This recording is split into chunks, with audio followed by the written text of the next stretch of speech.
Hello, আসসালামু আলাইকুম। আজকে আলোচনা করব সেলফ ইন্ট্রোডাকশন কাকে বলে। সেলফ ইন্ট্রোডাকশন লাইফে খুবই একটি ইম্পর্টেন্ট জিনিস। সেলফ ইন্ট্রোডাকশন বলে যেটা, এটা আপনি যে কোনো জায়গায় যান না কেন, আপনার পরিচয়টা হচ্ছে সবচেয়ে উত্তম এবং বেস্ট ভাবে যদি আপনি দিতে পারেন, সে জায়গায় আপনার প্রায়োরিটিটা হবে অনেক। সো আজকে ডিসকাস করব সেলফ ইন্ট্রোডাকশন নিয়ে। সেলফ ইন্ট্রোডাকশন আমরা নিজেকে কিভাবে ফোকাস করব। সেলফ অর্থ নিজে, ইন্ট্রোডাকশন অর্থ পরিচয়। নিজের পরিচয়টা কিভাবে দেবো সেটা আমরা কি করবো আজকে আলোচনা করবো। So let's start the video.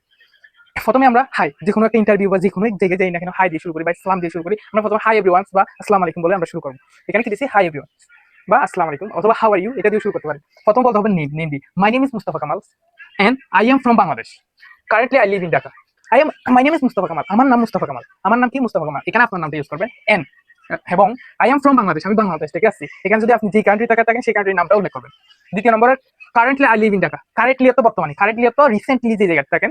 I live in Dhaka, তো আমি কোথায় থাকি? ঢাকায় থাকি। দ্বিতীয় সেন্টেন্সে প্রথমে একটা কি বলে ফেললাম, এরপরে একটু একটু নিঃশ্বাসটা নেওয়ার পর আবার দ্বিতীয় সেন্টেন্সটা বলবো। I am a student and I am interest about learning English and improving my communication skill.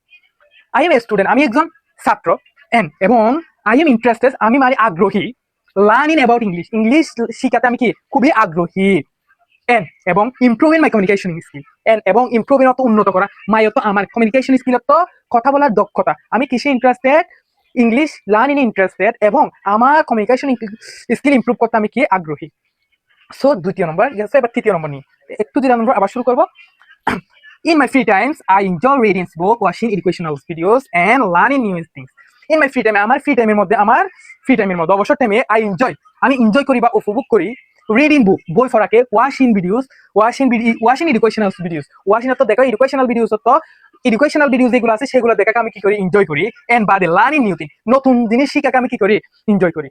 In my free time, আমার ফ্রি টাইমের মধ্যে এই কাজগুলো করি। এখানে আপনার যদি রিডিং বুক পছন্দ না করেন, এখানে অন্য কিছু মনে করেন, আপনি প্লেইং পছন্দ করেন, ফুটবলিং পছন্দ করেন, এগুলো ইউজ করতে পারবেন। ওয়াচিং এডুকেশনাল ভিডিও, এখানে নাটক ইউজ করতে পারেন। সো লার্নিং নিউ থিংস এর মধ্যে এখানে যদি আপনি এই অন্য কিছু কাজ করতে আগ্রহী হন, সেগুলো ইউজ করতে পারেন। সো 4 নম্বর নিয়ে আলোচনা করবো। একটু জানার পর প্রথমে এটা বললাম, দ্বিতীয়বার এটা বললাম, তৃতীয়বার এটা বললাম, একটু জানার পর আবার আরেকটা সেন্টেন্সে যাবো। I work hard to improve my English because I believe that good communications can open many new opportunities in life. I work hard to improve my English. I work hard, আমি শক্তভাবে, আমি হার্ড ওয়ার্ক করি to improve, উন্নত করার জন্য। To improve তো উন্নত করার জন্য। মাই ইংলিশ, আমার ইংলিশ উন্নত করার জন্য আমি কি করি? হার্ড ওয়ার্ক করি। বিকজ, কারণ হচ্ছে যে আই বিলিভ, আমি এটা বিশ্বাস করি। আই বিলিভ তো আমি এটা বিশ্বাস করি। দ্যাট, আমি ওইটা বিশ্বাস করি যে গুড কমিউনিকেশন, ভালো কথা বলার দক্ষতা ক্যান ওপেন, আপনাকে খুলে দিতে পারে মেনিয়ত কিছু নিউ অপরচুনিটিস ইন লাইফে কিছু নতুন অপরচুনিটি খুলে দিতে পারে। কিসে খুলে দিতে পারে?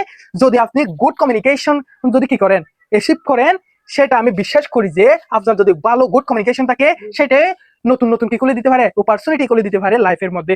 That's I believe, that's why I am working hard to improve my English. So first নম্বরে দেখি, অবশ্যই ফার্স্ট নম্বরে একটা এর কথা বলতে হয়। যে কোনো জায়গায়, যে কোনো ইন্টারভিউতে যদি আমরা যাই, তাহলে প্রথমেই আপনার এমটা দেখবে, আপনি আসলে কাজ করতে আসছেন নাকি টাকা ইনকাম করতে আসছেন। সো আপনি থিঙ্কিং করবেন যে প্রথমে যে রিলেটেড ইন্টারভিউতে আপনি সেলফ ইন্ট্রোডাকশনটা দিচ্ছেন, সেই রিলেটেড একটা এম সেট করার জন্য আমি যদি একটা কমিউনিটিতে যাই, কমিউনিটিতে যদি আমি ওদের সাথে কাজ করি, তাহলে আমাকে বলতে হবে আমি কমিউনিটির মানুষকে পছন্দ করি। দ্যাটস ওয়াই আমি এখানে দিয়েছি যে আমি টাকার জন্য আসতেছি না, আমি এদেরকে ভালোবাসি, এদের সাথে কাজ করতে চাই, এদেরকে সহ নিয়ে আমি কিছু শিখতে চাই, সেজন্য আছি। সো এমটা হচ্ছে খুব ইম্পর্টেন্ট জিনিস। সো দেখি aim, everyone have aim in life because an aimless life is like a boat without boatman. Everyone, প্রত্যেকটি মানুষের হ্যাভ আছে এই মতো লক্ষ্য, কি লক্ষ্য ইন লাইফের মধ্যে। প্রত্যেকটি মানুষের একটা না একটা লাইফে কি থাকে? লক্ষ্য থাকে। কারণ হচ্ছে যে an aimless life is, একটা এম ছাড়া জিন্দিগি, একটা লক্ষ্য ছাড়া জিন্দিগি, লাইক এ বুট, একটা বুটের মতো।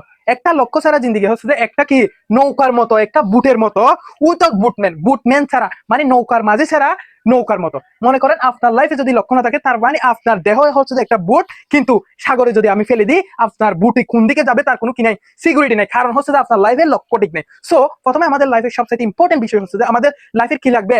এম লাগবে। আমাদের লাইফে এম লাগবে, লক্ষ্য লাগবে। তো এখানে বলা হয়েছে যে প্রতিটি মানুষের কি আছে? লাইফের লক্ষ্য আছে। বিকজ, কারণ হচ্ছে যে এন এমলেস লাইফ, একটা এমলেস মানে এম নাই যে সেরকম, লক্ষ্য নাই যে সেরকম জিন্দিগি হচ্ছে যে একটি বুটের মতো, বুটের মাঝি ছাড়া। বুটের মাঝি যদি না থাকে, বুটটা কোন দিকে যাবে সেটা কি নাই, সুনির্দিষ্ট কোনো জ্ঞান নাই। সেজন্য বলতে হয় প্রতিটি মানুষের কি থাকা উচিত? একটি করে লক্ষ্য থাকা উচিত, এবং লক্ষ্যের জন্যই কাজ করা উচিত। সো এরপরে দেখি, so my aim in life to become a good teacher.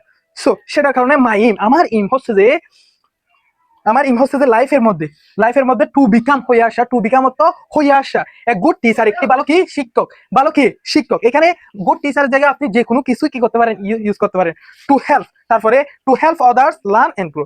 আমার টিচার হওয়ার কারণ হচ্ছে যে টু হেল্প আদার, অন্যজনকে হেল্প করার জন্য। টু হেল্প আদার্স অর্থ অন্য মানুষদেরকে হেল্প করার জন্য, এবং লার্ন শিখার জন্য, এন্ড গ্রো সাকসেস মানে গ্রো করার জন্য। আমার ইম হচ্ছে যে টিচার হওয়ার কারণ হচ্ছে এগুলো।